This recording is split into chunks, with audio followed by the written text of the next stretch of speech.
তাদের ভোট গণনা প্রায় শেষ পর্যায়ে। আমার জানা মতে এখন সর্বশেষ যে তথ্য, তাদের কাছে 50টির মতো ব্যালট পেপার বাকি আছে, এবং সেটি 50 × 3, এই জন্য বলছি যে 3টি করে ব্যালট পেপার।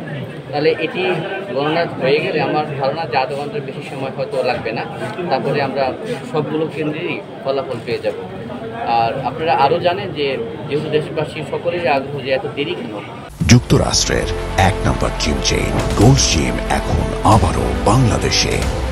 বসুন্ধরা আবাসিক এলাকা ও বসুন্ধরা সিটি শপিং মলে ম্যানুয়াল পদ্ধতিতে ভোট গণনা করা হয়। ম্যানুয়াল পদ্ধতি হচ্ছে প্রতিটা পৃষ্ঠা উঠাতে হয়, একজন থাকেন, তিনি চালিয়ে দেন। তো এই কারণেই সময়টা বেশি লেগেছে।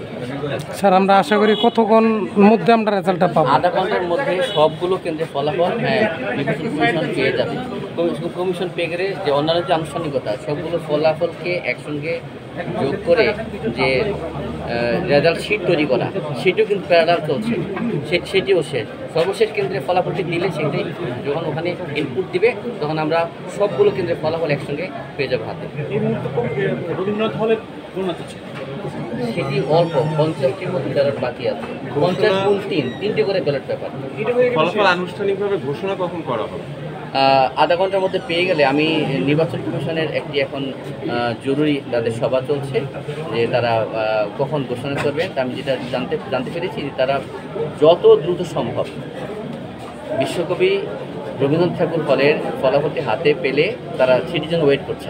এটি হাতে পেলেই তারা সিদ্ধান্ত নেবেন, যে তা যত তাড়াতাড়ি পারেন জানিয়ে দেবেন। আচ্ছা, প্রধান নির্বাচন